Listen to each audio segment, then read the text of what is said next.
কেমন আছেন? আশা করি সকলেই ভালো আছেন। তো আজকে আমরা যে টপিকগুলো নিয়ে আলোচনা করব, এই আলোচনাটা আসলে পর্যায় সারণীর ইলেকট্রন আসক্তি এবং তড়িৎ ঋণাত্মকতা মূলত। তার সাথে কিছু গুরুত্বপূর্ণ সংজ্ঞা আছে এবং ডিটেলস আসলে আমরা আলোচনা করব পর্যায় সারণীর ইলেকট্রন আসক্তি এবং তড়িৎ ঋণাত্মকতা নিয়ে। এটা আমাদের এসএসসি লেভেলে আছে এবং ইন্টারমিডিয়েট লেভেলে বিস্তর আলোচনা ছিল, এবং আপনারা যারা অনার্সে নন মেজর 1 কোর্সে আছেন তাদের জন্য আসলে পর্যায় সারণী অর্থাৎ তৃতীয় অধ্যায়ের শেষ অংশ। অর্থাৎ এর আগে আমরা পারমাণবিক আকার এবং আয়নীকরণ শক্তি পড়াশোনা করেছি, আপনাদের জন্য এটা আসলে শেষ অংশ। এই টপিকগুলো পড়ানো হইলে আপনাদের তৃতীয় অধ্যায়টা সম্পূর্ণ কমপ্লিট হয়ে যাবে। তাইলে চলেন আমরা আসলে আজকের আলোচনা শুরু করি। তো আজকের আমাদের আলোচনাটা হলো ইলেকট্রন আসক্তি নিয়ে। কি নিয়ে?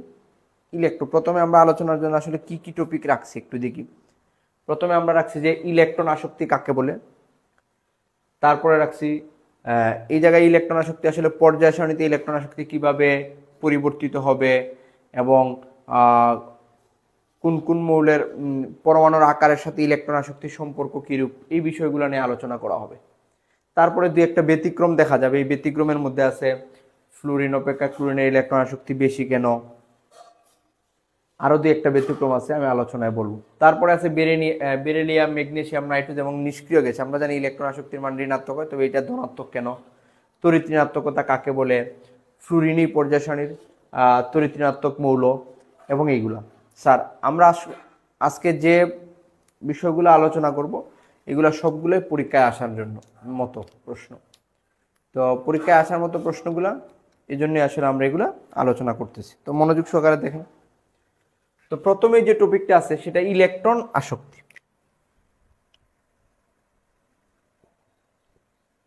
ইলেকট্রন আসক্তি। এখন আমাদের প্রথম প্রশ্নটাই আসলে আমরা এই পর্যাবৃত্ত ধর্ম পড়তে গেলে আয়নীকরণ শক্তি, ইলেকট্রন আসক্তি, পরমাণুর আকার, দাতব ধর্ম, তারপরে অন্যান্য যে বিষয়গুলো আছে এগুলো যদি আপনি না বুঝে, বেসিকটা না বুঝে আপনি মুখস্থ করতে যান, তাইলে অনেকে আমরা কি করি, উপর থেকে নিচ দিয়ে গেলে বাড়ে, বাম দিক থেকে ডান দিকে গেলে কমে। মানে মূল বিষয়ে যদি আপনি না যান তাইলে আপনার কাছে সবগুলা নিয়ে একটা ঝামেলাপূর্ণ পরিবেশ তৈরি হবে।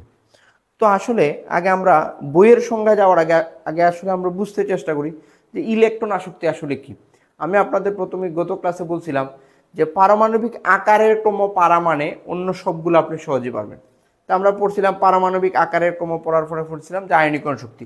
আয়নীকরণ শক্তি জিনিসটা আসলে কি ছিল, যে কোনো পরমাণু বস্তু থেকে ইলেকট্রন সরানো। যেমন আমি সোডিয়ামের বস্তু থেকে একটা ইলেকট্রন সরাইতে চাই, তখন আমার বাইরে থেকে শক্তি দেওয়া লাগছে, এটা ছিল তাপহারী প্রক্রিয়া। ঠিক আয়নীকরণ শক্তির বিপরীত যে টপিকটা সেটা হলো তড়িৎ ঋণাত্মকতা, ইলেকট্রন আসক্তি। এর মানে আয়নীকরণ শক্তির বিপরীত টপিকটা আসলে ইলেকট্রন আসক্তি। এর মানে কি হবে, ইলেকট্রন আসক্তি আমরা সংজ্ঞাটা একটু পড়ে যাচ্ছি। আমি যে এক্সাম্পলটা দিতে চাই যে ফ্লুরিন একটা ইলেকট্রন গ্রহণ কইরা F- হইল। কি হইল? ফ্লুরিন একটা ইলেকট্রন গ্রহণ করে F- হইল। আসলে এটা গ্যাসীয় অবস্থায় নিতে হবে, কারণ গ্যাসীয় অবস্থায় সে আসলে ইলেকট্রন গ্রহণ করে। এখন আমরা আয়নীকরণ শক্তি বলছিলাম যে কোনো পরমাণু বস্তু থেকে ইলেকট্রন সরাইতে আমার যে শক্তি লাগে, মানে বাইরে থেকে শক্তি দেওয়া লাগে। কিন্তু ইলেকট্রন আসক্তির ক্ষেত্রে কি হবে, মূলত এগুলো অধাতুর ক্ষেত্রেই প্রযোজ্য। অধাতু সমূহের বস্তুরা আমরা জানি 3-এর অধিক ইলেকট্রন থাকে। যদি আমরা হেলোজেনের কথা চিন্তা করি তাদের বস্তুরে 7টা ইলেকট্রন আছে। তো এই ফ্লুরিনের বস্তুরে 7টা ইলেকট্রন আছে, সে একটা ইলেকট্রন গ্রহণ করে অষ্টক বিন্যাস লাভ করে, তখন স্বতঃস্ফূর্তভাবে কিছু শক্তি কি হয়, নির্গত হয়। তাইলে ঘটনাটা আসলে কি, আয়নীকরণ শক্তি আমার বাইরে থেকে শক্তি দিয়া ইলেকট্রন সরানো লাগছিল তাপ দিয়া, কিন্তু ইলেকট্রন শক্তির ক্ষেত্রে পরমাণুটা যখন ইলেকট্রন গ্রহণ করে ঋণাত্মক আয়নে পরিণত হবে, অর্থাৎ স্থিতিশীল বিন্যাস লাভ করবে, তখন শক্তি স্বতঃস্ফূর্তভাবে নির্গত হবে। অর্থাৎ এটা একটা তাপ উৎপাদী প্রক্রিয়া। তাহলে আমাদের একটা প্রশ্নই আসে আসলে যে আমাদের এই মানগুলো অবশ্য লাগবে না, আমি এই মানটা দিয়ে দিচ্ছি। ডেল এইচ এর মান, যেহেতু এটা তাপ উৎপাদী প্রক্রিয়া, তখন ডেল এইচ এর মান ঋণাত্মক হয়। আমরা জানি তাপ উৎপাদী বিক্রিয়া, এই মানটা 333 কিলোজুল পার মোল। আমাদের পরীক্ষার ক্ষেত্রে এই মানগুলো এইভাবে মান দিয়ে আমরা বলা লাগবে না, আমরা তার আকারের বৈশিষ্ট্যের ভিত্তিতে বললেই হবে। এর মানে আসলে কি, যে ফ্লুরিন পরমাণু এটা 1 মোল, এটাও 1 মোল। আমরা যদি এটা একটু লিখতে চাই যে এটা 1 মোল, 1 মোল ফ্লুরিন পরমাণু 1 মোল ইলেকট্রন গ্রহণ করে 1 মোল আয়নে পরিণত হয়েছে। তাইলে আমরা আসলে সংজ্ঞা, হ্যাঁ এই যে ইলেকট্রন গ্রহণ করবে এটা অবশ্যই গ্যাসীয় অবস্থায় গিয়ে করবে। তাইলে আমরা সংজ্ঞাটা আসলে কি বলতে পারি, কোনো গ্যাসীয় বিচ্ছিন্ন পরমাণুর বহিঃস্তরে 1 মোল ইলেকট্রন সংযোজিত করে তাকে একক ঋণাত্মক আয়নে পরিণত করলে যে পরিমাণ শক্তি নির্গত হয় তাকে ইলেকট্রন আসক্তি বলে। সংজ্ঞাটা কি হবে, কোনো গ্যাসীয় বিচ্ছিন্ন পরমাণুর বহিঃস্তরে 1 মোল ইলেকট্রন সংযোজিত করে তাকে একক ঋণাত্মক আয়নে পরিণত করলে যে পরিমাণ শক্তি নির্গত হয় তাকে ইলেকট্রন আসক্তি বলে।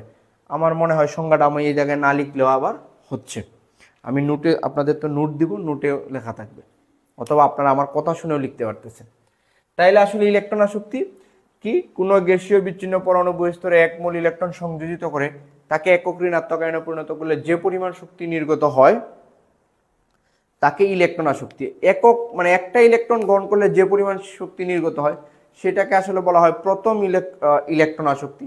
পরে 2টা ইলেকট্রন গ্রহণ করে এটাকে বলা হয় দ্বিতীয় ইলেকট্রন আসক্তি। তা আমাদের কোর্সে আসলে সাধারণত বোর্ড লেভেলে এই টপিকগুলো নিয়ে আলোচনা হয় না। আমরা প্রথম ইলেকট্রন আসক্তি বা প্রথম ইলেকট্রন আসক্তিকে আমরা ইলেকট্রন আসক্তি হিসেবেই আখ্যায়িত করব। তাহলে কোনো গ্যাসীয় বিচ্ছিন্ন পরমাণু বহিঃস্তরে 1 মোল ইলেকট্রন সংযোজিত করে তাকে একক ঋণাত্মক আয়নে পরিণত করলে যে পরিমাণ শক্তি নির্গত হয় তাকে ইলেকট্রন আসক্তি বলে। এখন এই ইলেকট্রন আসক্তির ক্ষেত্রে আমাদের কি কি জানা লাগবে তার সংজ্ঞাটা আমি আর নাই লিখলাম। এখন আসেন এই ইলেকট্রন আসক্তির ক্ষেত্রে যে আমরা বলতে পারি ইলেকট্রন আসক্তি একটি তাপ উৎপাদী প্রক্রিয়া। ইলেকট্রন আসক্তি একটি তাপ উৎপাদী প্রক্রিয়া। ইলেকট্রন আসক্তি একটি তাপ উৎপাদী প্রক্রিয়া, কারণ সেই ইলেকট্রন গ্রহণ করলে শক্তি নির্গত হয়। এখন এটার ব্যতিক্রমতাও আছে যে আমি দ্বিতীয় ইলেকট্রন আসক্তি বা তৃতীয় ইলেকট্রন আসক্তির ক্ষেত্রে ওইদিকে আমরা যাচ্ছি না। সাধারণভাবে ইলেকট্রন আসক্তি একটা তাপ উৎপাদী প্রক্রিয়া, আয়নীকরণ শক্তি একটি তাপহারী প্রক্রিয়া। ব্যতিক্রমগুলো তো আমরা ব্যতিক্রম হিসেবে বলবোই। পরে আরেকটা কথা আমরা বলতে পারি ওই যে আয়নীকরণ শক্তির মতো। এখন আসেন যে 2টা পরমাণু, মনে হন ফ্লুরিন এবং আমি ধরলাম ব্রুমিন, ফ্লুরিন এবং ব্রুমিন। আমি এখন ক্লোরিন ধরতেছি না, কারণ ক্লোরিনের একটা ব্যতিক্রম ব্যাপার আছে। আমরা যদি একটু বলি যে ফ্লুরিন 2,7 মনে করে নিই, আচ্ছা, আর আমি তার সাথে ধরে নিলাম ফ্লুরিন আছে, ফ্লুরিনের দিকে এইদিকে আরেকটা ধরে নিই ফ্লুরিন 7, আমি অক্সিজেনের কথাটা ধরে নিলাম, অক্সিজেন 2,6 আমরা জানি। আচ্ছা স্যার, এখন আমি আপনাকে যদি বলি যে এটা হলো অক্সিজেন পরমাণু, এটা ফ্লুরিন পরমাণু, অক্সিজেন পরমাণু এবং ফ্লুরিন পরমাণুর মধ্যে কোনটির ইলেকট্রন আসক্তি আসলে বেশি হবে? ইলেকট্রন আসক্তি মিনস কি, আমি এইদিকে ইলেকট্রনটা খালি রাখি, তার 7টা এইদিকে দিলাম, যে তার অষ্টকইতে 1টা লাগে ওর অষ্টকইতে 2টা লাগে। এখন আসেন আমার এই জায়গায় মনে করেন একটা ইলেকট্রন আছে। এখন আমাদের ইলেকট্রন আসক্তিটা হলো যে আগে ইলেকট্রন গ্রহণ করতে পারবে তার ইলেকট্রন আসক্তি আসলে বেশি, মানে যার ইলেকট্রন গ্রহণের প্রবণতাটা কি থাকবে, বেশি থাকবে। এখন এই প্রবণতাটা নির্ভর করে কি সাধারণত আকারের উপর, যার আকার, আমি কিন্তু সাধারণত বলছি, 2-একটা ক্ষেত্রে ব্যতিক্রম আছে, এটা আমরা ব্যতিক্রম হিসাবেই পড়বো। সাধারণত যার আকার ছোট হয় তার আয়নীকরণ শক্তি, ইলেকট্রন আসক্তি কি হয়, বেশি হয়, আয়নীকরণ শক্তিও বেশি হয়, আমরা আয়নীকরণ শক্তির মধ্যে পড়ছিলাম। এখন আসেন স্যার, আমি যদি আপনাকে বলি ফ্লুরিন এবং অক্সিজেনের মধ্যে আকার কার বড়, আমরা বলছিলাম যেটা উভয়ই দ্বিতীয় পর্যায়ের মূল, আকারের ক্রম 2,6, এটাও কি 2,7, অর্থাৎ এটা ফ্লুরিন। এখন বলেন তো উভয়ই দ্বিতীয় পর্যায়ের মূল, একই পর্যায়ের মূল হইলে যার বহিঃস্তরে ইলেকট্রনের সংখ্যা বেশি তার আকার হয় ছোট, সেটা আমরা আকারের ক্রমে ডিটেলস পড়ছি। তাইলে আমি বলতে পারি আকারের ক্রম, বলেন তো এই জায়গায় আকারের ক্রম, আকার কার বড় হবে? আকার বড় হবে অক্সিজেন গ্রেটার দেন ফ্লুরিন, নিশ্চয়ই আমরা একই মত, কারণ একই পর্যায়ের মৌলসমূহের ক্ষেত্রে বহিঃস্তরে ইলেকট্রনের সংখ্যা বেশি থাকলে নিউক্লিয়াসের সাথে আকর্ষণ বল প্রবলতা এদিকে 7 দিকে আকর্ষণ করতেছে, এদিকে 6 দিকে আকর্ষণ করতেছে, ফলে তার আকারটা ছোট হয়, তার আকার বড় হয়। তাহলে আকারের ক্রম অক্সিজেন গ্রেটার দেন ফ্লুরিন। এখন এই যে আকারের ক্রম, অর্থাৎ আমি বলতে পারি যে এই নিউক্লিয়াস থেকে বহিঃস্তরের যে দূরত্ব, এই নিউক্লিয়াস থেকে বহিঃস্তরের দূরত্ব একটু বেশি, অর্থাৎ তার আকারটা বড়, তার আকারটা কি তার আকারটা ছোট। ছোট হওয়ার কারণে এই ইলেকট্রনটা নিউক্লিয়াসের তুলনামূলক কাছাকাছি, এটা একটু দূরে হবে। এখন এই ইলেকট্রনটা গ্রহণ কে করতে পারবে? যে কাছাকাছি সে এই প্লাসটাই তাকে আকর্ষণ করতে পারবে। অর্থাৎ যার আকার ছোট সে তার নিউক্লিয়াসের আকর্ষণ বলটা কি হবে? প্রবল হবে। অর্থাৎ অক্সিজেন এবং ফ্লুরিনের মধ্যে ফ্লুরিনের তড়িৎ-ঋণাত্মকতার মানটা কি হবে? বেশি হবে। এখন মোরাল অফ দ্য স্টোরি হইল, আমরা যদি আকারের ক্রম লিখতে পারি ব্যতিক্রম মৌলগুলা ছাড়া, তাইলে ইলেকট্রন আসক্তিটা হবে তার বিপরীত। অর্থাৎ আমরা এই জায়গায় একটা বৈশিষ্ট্য লিখবো, সাধারণত, এটা কিন্তু সাধারণত পরমাণুর আকার ছোট হলে ইলেকট্রন আসক্তি বেশি হবে,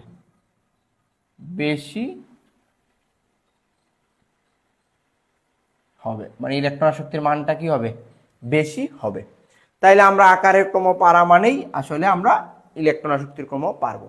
তবে এই জায়গায় ব্যতিক্রম আছে। এখন আমি যদি পর্যায় সারণী সবচেয়ে ইলেকট্রন আসক্তি হাইড্রোজেনের বেশি, আসলে ইলেকট্রন আসক্তিগুলো অধাতুর ক্ষেত্রেই প্রযোজ্য। তবে হাইড্রোজেনের একমাত্র কক্ষপথে তো একটিতে, এই জায়গায় কিন্তু হাইড্রোজেন ছাড়া আমি এইটা হাইড্রোজেন ব্যতীত, এইচ ব্যতীত, কারণ হাইড্রোজেনের ইলেকট্রন শক্তি এত বেশি না, সে দাতব ধর্মের মতো আচরণ করে কোনো কোনো ক্ষেত্রে। এখন আসেন হাইড্রোজেন ব্যতীত, এছাড়াও ব্যতিক্রম আছে। আচ্ছা, আমরা আসলে এখন কি বললাম, যা আমরা ইলেকট্রন আসক্তি, আমাকে যদি 2টা বা 3টা মৌল বলা হয়, তাহলে আমি আগে প্রথমে আকারের ক্রমটা লিখবো। তাইলে যেমন অক্সিজেন এবং ফ্লুরিনের মধ্যে কোনটার ইলেকট্রন আসক্তি বেশি, তাইলে আমি আগে দেখবো এই 2টা মৌলের মধ্যে বা 3টা মৌলের মধ্যে কোনটার আকারের বড়, কোনটার আকার ছোট। আকারের ক্রম লিখে স্বাভাবিকভাবে বলবো যে ইলেকট্রন আসক্তিটা তাদের বিপরীত। তবে আমাদের খুব সতর্কতার সাথে খেয়াল রাখতে হবে যে ব্যতিক্রম মৌলগুলো আসলে কি। যে আকারের ক্রম তো বলছি, ব্যতিক্রম মৌলগুলো আসলে কি। তাহলে স্বাভাবিক অবস্থায় আমরা একাধিক মৌলের ইলেকট্রন আসক্তির ক্রম লিখলে আমরা বলতে পারবো। তো সাধারণত পরমাণুর আকার ছোট হলে ইলেকট্রন আসক্তি বেশি হয়। এই জায়গায় ব্যতিক্রম যেগুলো আমাদের পরীক্ষায় আসে, আমি ব্যতিক্রমগুলো এই জায়গায় একটু লিখি। আমার এই জায়গায় ক্লোরিন আছে, তারপরে ক্লোরিন আছে, বোরন অ্যালুমিনিয়াম আছে, তারপরে অক্সিজেন সালফার আছে। Chlorine, boron aluminium, oxygen sulphur, যেগুলো আমাদের সিলেবাস অনুযায়ী পরীক্ষায় আসে, আমি আসলে সেইগুলোই বললাম। এর মানে এদের ক্ষেত্রে ব্যতিক্রম, এর মানে কথার অর্থ কি?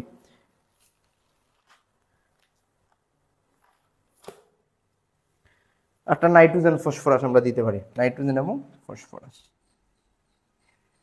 আমাদের সিলেবাস অনুযায়ী সাধারণত ওই যে বললাম যে যাদের আকার ছোট তার ইলেকট্রন আসক্তি বেশি, সবার ক্ষেত্রেই প্রযোজ্য। কেবল এই মৌলগুলোর ক্ষেত্রে একটু ব্যতিক্রম আছে। এই মৌলগুলা যখন এই জোড়া থাকবে, যেমন ফ্লুরিন এবং ক্লোরিনের মধ্যে তুলনা করতে বলবে, বোরন এবং অ্যালুমিনিয়ামের মধ্যে তুলনা করতে, এই ব্যতিক্রম কিভাবে হয় সেটা আমি আপনাকে দেখাচ্ছি। তাইলে আমরা এই জায়গায় আসলে শিখলাম কি, ইলেকট্রন আসক্তি কাকে বলে। কোনো গ্যাসীয় বিচ্ছিন্ন পরমাণু বহিস্তরে এক মূল ইলেকট্রন সংযোজিত করে তাকে একক ঋণাত্মক আয়নে পরিণত হলে যে পরিমাণ শক্তি নির্গত হয় তাকে ইলেকট্রন আসক্তি বলে। ইলেকট্রন আসক্তি একটি তাপ উৎপাদী প্রক্রিয়া। সাধারণত পরমাণুর আকার যত ছোট হয় ইলেকট্রন আসক্তি তত বেশি হয়। তবে এটা আমরা হাইড্রোজেন এর মধ্যে পড়বে না। যদি আমি আকারের ক্রমে চিন্তা করতে যাই, তাহলে হাইড্রোজেনের আকার ছোট হয়, তার ইলেকট্রন আসক্তি বেশি। অর্থাৎ আমরা ইলেকট্রন আসক্তির বৈশিষ্ট্যটা সাধারণত অধাতু সমূহের ক্ষেত্রে প্রযোজ্য। হ্যাঁ, এনার একটা প্রশ্ন এই জায়গায়, যে পর্যায় সারণীতে ইলেকট্রন আসক্তি সবচেয়ে বেশি আসলে কাদের হবে? পর্যায় সারণীর সবচেয়ে বেশি ইলেকট্রন আসক্তি হলো হ্যালোজেন সমূহের, এই বৈশিষ্ট্যটা। অর্থাৎ পর্যায়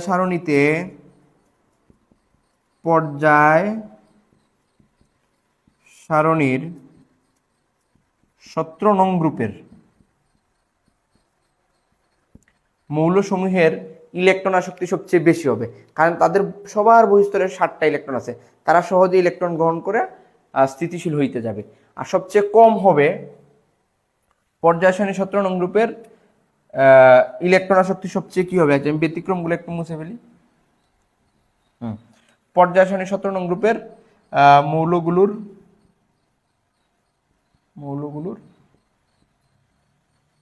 ইলেকট্রন আসক্তি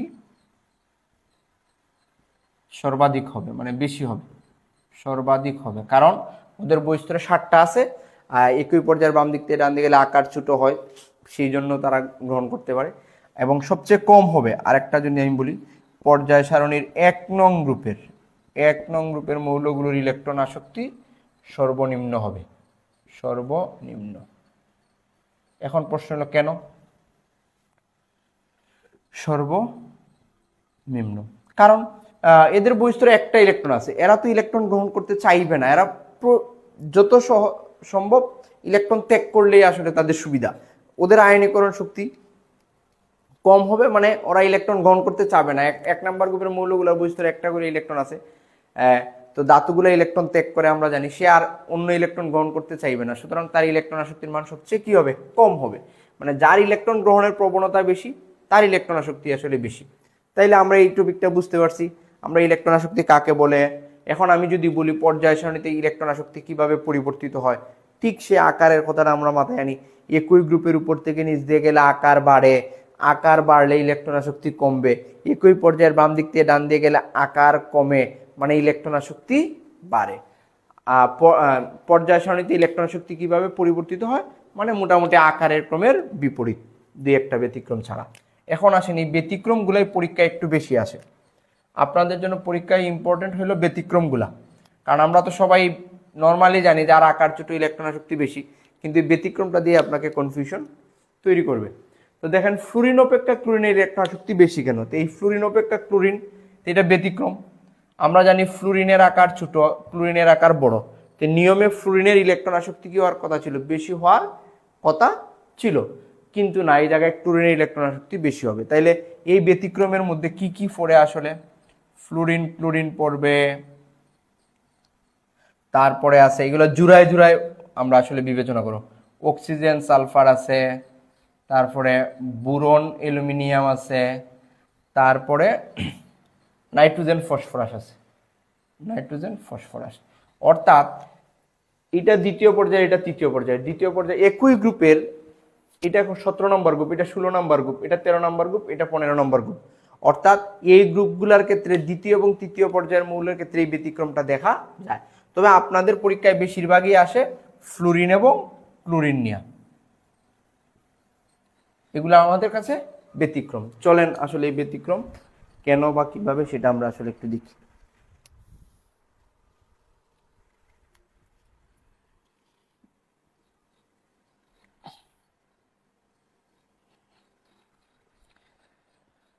আচ্ছা, তাইলে আমাদের এখন প্রশ্নটা হবে যে ফ্লুরিন অপেক্ষায় ক্লোরিনের ইলেকট্রন আসক্তি আসলে বেশি কেন? আমরা তো জানি যার আকার ছোট তার ইলেকট্রন আসক্তি বেশি হওয়ার কথা, কিন্তু ফ্লুরিন অপেক্ষা ক্লোরিনের ইলেকট্রন আসক্তি আসলে বেশি হইল কেন, সেটা আসলে আমরা একটু দেখব। ব্যতিক্রমের কারণ কি? ফ্লুরিন অপেক্ষা ক্লোরিনের ইলেকট্রন আসক্তি বেশি কেন? সবাই একটু মনোযোগ সহকারে খেয়াল করেন। আমরা যদি আসলে ফ্লুরিন ক্লোরিন ব্রোমিন এগুলো একই গ্রুপের মৌল, ফ্লুরিন আমরা যদি একটু লিখতে চাই, ফ্লুরিন ক্লোরিন ব্রোমিন আয়োডিন, এগুলার আমরা যদি আসলে তড়িৎ ঋণাত্মকতার মান একটু লিখতে যাই, আমাদের এই মানগুলো মুখস্থ লাগবে না স্যার। তারপরে আমি একটু বোঝানোর জন্য বইয়া তোমাদের আছে। তাপ উৎপাদী বিক্রিয়া ডেলএইচ এর মান ঋণাত্মক হয়। আমরা জানি ফ্লুরিনের মানটা হইল 333 কিলো জুল পার মোল। এই জায়গায় ফ্লুরিনের আকার সবচেয়ে ছোট, তার ইলেকট্রন শক্তি সবচেয়ে কি হওয়ার কথা, বেশি হওয়ার কথা, কিন্তু এইদিকে দেখা যায় ক্লোরিনেরটা 348 মাইনাস 348 কিলো জুল পার মোল। এই তো ঝামেলা শুরু হইল, যে আমরা জানি যার আকার ছোট তার ইলেকট্রন শক্তি বেশি হওয়ার কথা, কিন্তু এই জায়গায় ফ্লুরিন থেকে ক্লোরিনের বেড়ে গেছে। কিন্তু পরবর্তী 424 আর 324 কিলো জুল, এগুলো মুখস্থ করা লাগবে না, আমি শুধু বোঝানোর জন্য লিখতেছি। আর 200 কত, 295 কিলো জুল পার মোল। ওকে, এটা আমরা জাস্ট বুঝার জন্য। এখন দেখেন, আমরা জানি একটু আগে বলছিলাম যে আকারের ক্রমের বিপরীত হবে ইলেকট্রন আসক্তি, অর্থাৎ একই গ্রুপের উপর থেকে নিচ দিয়ে গেলে আকার বাড়ে, তাইলে ইলেকট্রন আসক্তি কি ছিল? কমার কথা ছিল এবং কমছে। আমরা যদি আসলে এই জায়গায় ক্লোরিনটাকে একটু বাদ দিই, দেখেন তো সবাই, আকার বাড়ে, আকার বাড়ে, একই গ্রুপের উপর থেকে নিচ দিয়ে গেলে আকার বাড়ে, তা আকার বাড়ছে। এবং আকার যদি বাড়ে তো ইলেকট্রন শক্তি হবে কমে, এর মানে আকার বাড়লে ইলেকট্রন শক্তি কমবে। তা আকার সবচেয়ে বড় আয়োডিনের, ইলেকট্রন শক্তি তার কম, ঠিকই তো আছে, এই সবগুলোর মধ্যে এটা তো কমই। তো ঝামেলাটা আসলে শুরু করছে যে তার সবচেয়ে বেশি হওয়ার কথা ছিল, তারপরে তার কম হওয়ার কথা, তার কম হওয়ার কথা, তার এইটা যদি আমি বাদ দিয়ে দিই, তাইলে দেখেন তো 333, 324, 295, অর্থাৎ আকার বাড়ছে, ইলেকট্রন শক্তি কমছে। কথাটা ঠিক আছে না? কিন্তু এই জায়গায় ফ্লুরিন এবং ক্লোরিনের ক্ষেত্রে ব্যতিক্রম তৈরি হইল কেন? এটা দ্বিতীয় পর্যায়ে, এটা তৃতীয় পর্যায়ে, সেম ঘটনা এদের ক্ষেত্রে ঘটছে। এই জায়গায় আসলে মূল ব্যাখ্যাটা আসলে কি? আমরা ইলেকট্রন বিন্যাসে যাব। দেখেন, fluorine 9, 1s2, 2s2, 2p, 2p কত হবে? 5, 2p 5। আচ্ছা, আমি যদি ক্লোরিনে ইলেকট্রন করি 17, 1s2, 2s2, 2p6, 3s2, 3p5। আচ্ছা, 3d অরবিটাল কিন্তু আছে আমার, 3d অরবিটালে ইলেকট্রন আমরা দেই নাই, কিন্তু 3d অরবিটালটা আছে। একটু খেয়াল করেন তো, প্রথম কক্ষপথ, দ্বিতীয় কক্ষপথে আছে 7টা, প্রথম কক্ষপথ, দ্বিতীয় কক্ষপথে 8টা, তৃতীয় কক্ষপথে 7টা। এখন একটু চিন্তা করেন, ফ্লুরিনের আকার ছোট, ফ্লুরিনের আসলে আকারটা কি ছোট, আমি নর্মালি যদি বুঝাই দিই আপনাকে, ফ্লুরিন দ্বিতীয় পর্যায়ে আর ক্লোরিন তৃতীয় পর্যায়ে, 2, 8, 7। এখন এই ফ্লুরিনের ক্ষেত্রে বহিস্তরে 7টা ইলেকট্রন আছে। যদিও এখন আমরা ইলেকট্রনটা আসলে কণা আকারে চিন্তা করব না, আসলে মেঘ আকারে চিন্তা করব। ধরে নিলাম আর কি যে এই জায়গায় 7টা ইলেকট্রনের আছে, এই জায়গায় আছে 7টা ইলেকট্রন। তা আসলে তো আমরা এইভাবে কণা আকারে চিন্তা করব না, ইলেকট্রনের চার্জ আকারে চিন্তা করব। তো এই যে চার্জ বা মেঘ আকারে আছে, সাপোজ এই অল্প জায়গায়, মানে ফ্লুরিনের ক্ষেত্রে আকার ছোট বিদায় অল্প জায়গায় 7টা ইলেকট্রনের চার্জ আছে। একটা ইলেকট্রনের মান কত? -1.6 × 10⁻19 কুলম। এটাকে আমি 7 দিয়ে গুণ দিলে একটা আদানের মান পাবো। আমি মাইনাসটা করলাম মান বিবেচনায়। তো এই জায়গায় যে চার্জের ঘনত্বটা হবে, এই বড় জায়গায় 7টা ইলেকট্রনের চার্জের ঘনত্ব কি সমান হবে স্যার? আমাকে একটু বলেন তো, যে অল্প জায়গায় 7টা ইলেকট্রন আর এই জায়গায় বেশি জায়গায় 7টা ইলেকট্রন, তো ইলেকট্রনের ঘনত্বটা আসলে কোথায় বেশি হবে? ফ্লুরিনের ক্ষেত্রে ইলেকট্রন ঘনত্বটা কি হবে? বেশি হবে। ক্লোরিনের ক্ষেত্রে ইলেকট্রন ঘনত্ব কম হবে। তো এই ইলেকট্রন ঘনত্ব বেশি হওয়া মানে যখন এই নিউক্লিয়াসে ইলেকট্রনকে আকর্ষণ করার জন্য টানবে, তখন এই অধিক ঘনত্বের ইলেকট্রন এই নবাগত ইলেকট্রনকে তুলনামূলক বিকর্ষণ করবে। ক্লোরিনের ক্ষেত্রে এই জায়গায় ইলেকট্রন ঘনত্ব কম থাকায় সে সহজে কি করতে পারে? আকর্ষণ করতে পারে। এখন বিষয়টা আসলে বুঝতে পারছি। অর্থাৎ ফ্লুরিন এবং ক্লোরিনের ক্ষেত্রে আমরা বলতে পারি ফ্লুরিন দ্বিতীয় পর্যায়ে এবং ক্লোরিন তৃতীয় পর্যায়ের মূল। তো ফ্লুরিনের দ্বিতীয় পর্যায়ে 7টি ইলেকট্রন থাকায়, অল্প জায়গায় বেশি ইলেকট্রন থাকায় তার ইলেকট্রন ঘনত্বটা বেশি হয়ে যায়। কিন্তু ক্লোরিনের ক্ষেত্রে তৃতীয় পর্যায়ের ক্ষেত্রে ইলেকট্রন ঘনত্ব ফ্লুরিনের অপেক্ষা কি হয়? কম হয়।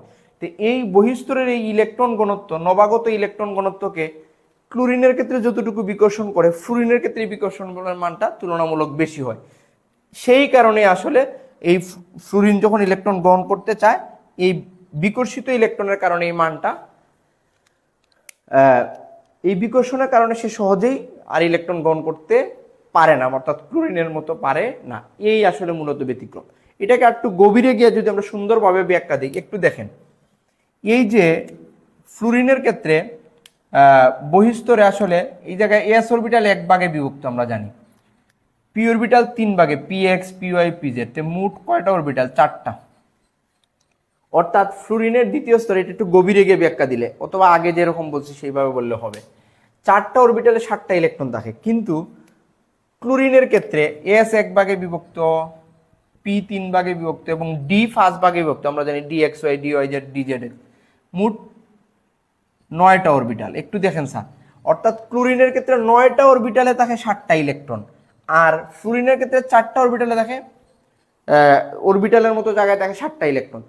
অল্প জায়গায় বেশি ইলেকট্রন থাকে বিধায় তার ইলেকট্রন ঘনত্ব বেশি, এই জন্য সে নবাগত ইলেকট্রনকে ক্লোরিনের মতো এত সহজে আকর্ষণ করতে পারে না। এই জন্যই ফ্লুরিনের ইলেকট্রন আসক্তি ক্লোরিন অপেক্ষা কি হয়, কম হয়। স্যার সেম ব্যাখ্যা এদের ক্ষেত্রে, ফ্লুরিন ক্লোরিন পারলে আপনি অক্সিজেন সালফার পারবেন, বোরন অ্যালুমিনিয়াম পারবেন। আশা করি আপনারা বুঝতে পারছেন। ওকে, এখন আসেন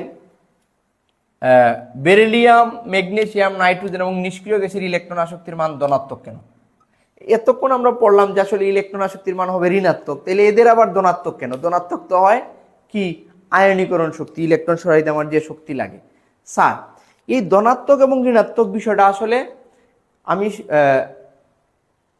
শক্তির উপর অর্থাৎ প্রক্রিয়ার উপর, এটা তাপ উৎপাদী প্রক্রিয়া না তাপহারী প্রক্রিয়া।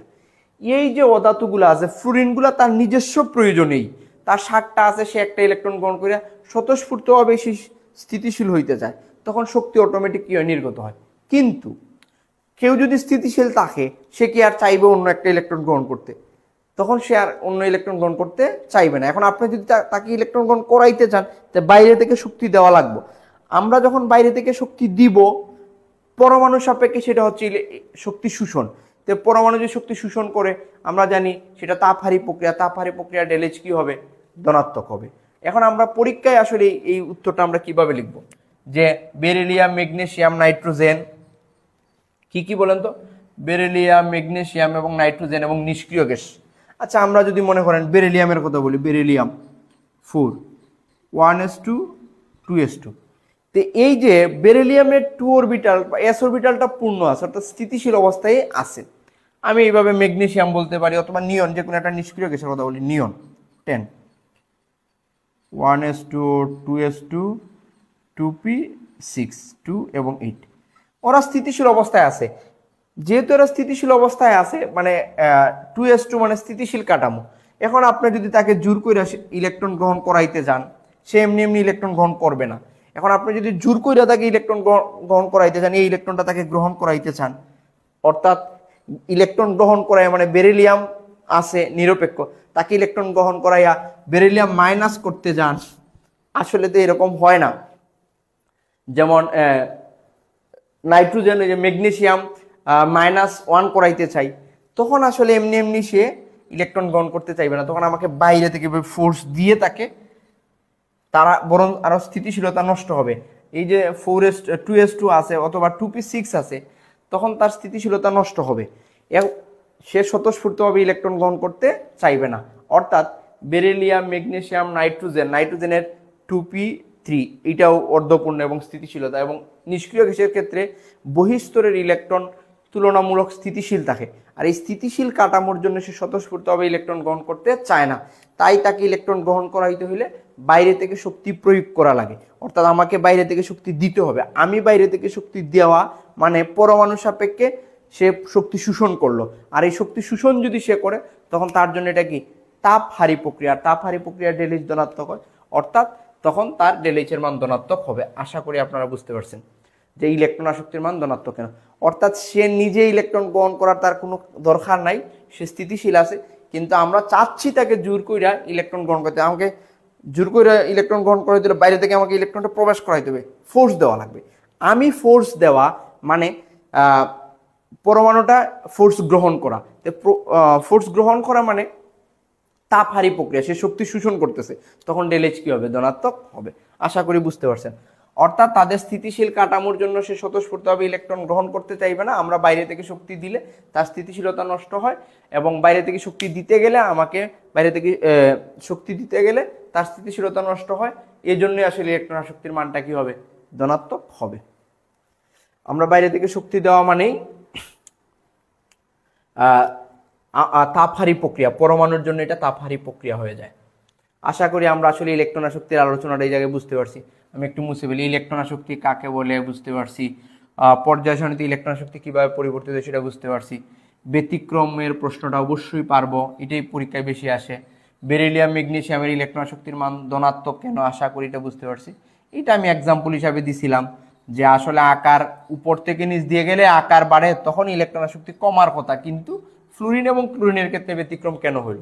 এখন চলে আসেন স্যার তড়িৎ ঋণাত্মকতা এবং তড়িৎ ঋণাত্মক পর্যায় সারণীর সবচেয়ে তড়িৎ ঋণাত্মক মৌল কে, এবং এটা পর্যায় সারণীতে কিভাবে পরিবর্তিত হয়, আর কিছু সংজ্ঞা আছে। তাইলে আসলে আমাদের এই টপিকটা আজকের ক্লাসটা শেষ হবে।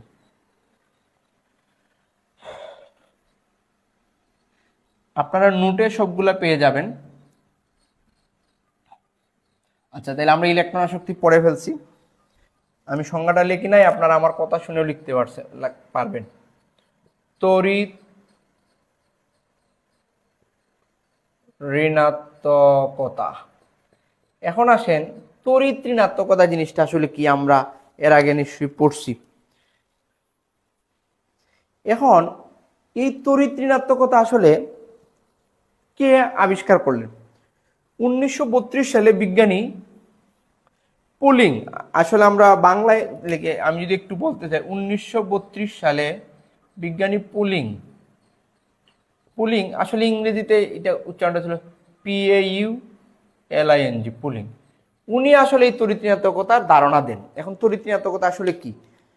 সমযোজী বন্ধনে আমরা জানি অধাতব পরমাণুগুলো পরস্পর ইলেকট্রন শেয়ারের মাধ্যমে সমযোজী বন্ধন গঠন করে, কিন্তু এই সমযোজী বন্ধন গঠনের পরও কোনো পরমাণু ইলেকট্রনগুলো তার যে শেয়ারিংটা তার মাঝামাঝি না তাইকা তার নিজের দিকে একটু বেশি টেনে নেয়। এই যে বৈশিষ্ট্য, এটাকে বলা হয় তড়িৎ ঋণাত্মকতা।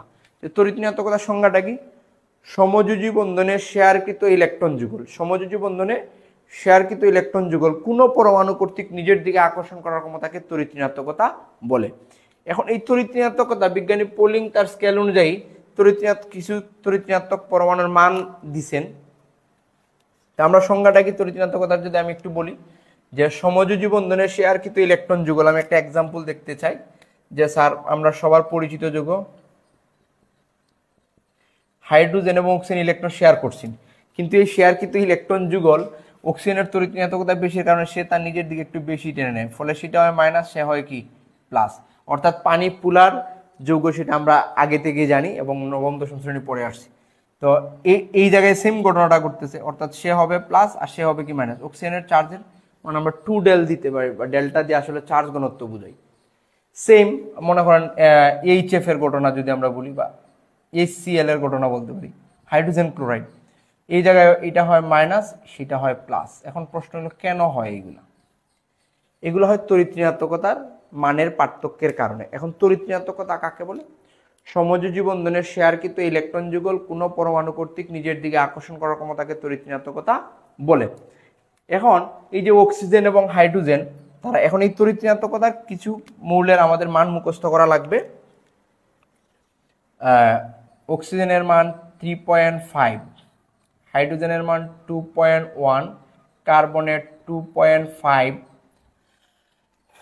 তারপরে এই জায়গায় ক্লোরিনের মান 3. সবচেয়ে পর্যায়ক্রমে সবচেয়ে তড়িৎ ঋণাত্মক মৌল হইল ফ্লুরিনের মান হইল 4.00 মানে 4। এই যে স্যার এই তড়িৎ ঋণাত্মকতার মানগুলো আমাদের একটু মুখস্থ রাখা দরকার, তাইলে আসলে আমরা বুঝতে পারবো যে কোনগুলোর মধ্যে পোলারিটি সৃষ্টি হয়, কোনগুলোর মধ্যে পোলারিটি সৃষ্টি হয় না। এখন আসলে আমি গভীর আলোচনা যাচ্ছি না, আমাদের পরীক্ষায় যা আসে তড়িৎ ঋণাত্মকতা কাকে বলে? সমযোজী বন্ধনের শেয়ারকৃত ইলেকট্রন যুগল কোনো পরমাণু কর্তৃক নিজের দিকে আকর্ষণ করার ক্ষমতাকে তড়িৎ ঋণাত্মকতা বলে। একটা গুরুত্বপূর্ণ কথা না বললেই নয়। আচ্ছা হ্যাঁ, এই তড়িৎ ঋণাত্মকতার সংজ্ঞার পরে সেম আগের মতোই, যে সাধারণত পরমাণুর আকার যত ছোট হবে, সাধারণত পরমাণুর আকার যত ছোট হবে তড়িৎ ঋণাত্মকতা তত বেশি হবে। ব্র্যাকেট হবে হাইড্রোজেন ব্যতীত আর কি। সাধারণত পরমাণুর আকার যত ছোট হবে তড়িৎ ঋণাত্মকতা তত বেশি হবে, ঋণাত্মকতা তত বেশি হবে। এই জায়গায় আমরা হাইড্রোজেনটাকে একটু আলাদা রাখতে চাই, হাইড্রোজেন ব্যতীত। আচ্ছা, পর্যায় সারণীর সবচেয়ে তড়িৎ ঋণাত্মক মৌল হইল ফ্লুরিন। এখন এই তড়িৎ ঋণাত্মকতার পার্থক্যের ভিত্তিতে আসলে এই যে সমযোজী যৌগ 3 ধরনের হয়। বিশুদ্ধ সমযোজী, আমি একটু দ্রুত বলে ফেলি যদি এই জায়গার আলোচনার টপিক না। মনে করেন এই তড়িৎ ঋণাত্মকতার পার্থক্যের কারণেই 3 ধরনের সমযোজী বন্ধনের 3 ধরনের হয়: বিশুদ্ধ সমযোজী, অপুলার সমযোজী এবং পুলার সমযোজী। একটু দ্রুত বলে ফেলি। মনে করেন H2 অণুর গঠন আমি যদি একটু বলি। আচ্ছা, এই জায়গায় লিখি। মনে করেন হাইড্রোজেন H2 অণু, কিটা H2 অণু, এটা বিশুদ্ধ সমযোজী অণু। কেন স্যার? এর তড়িৎ ঋণাত্মকতার মান 2.1, এর তড়িৎ ঋণাত্মকতা 2.1।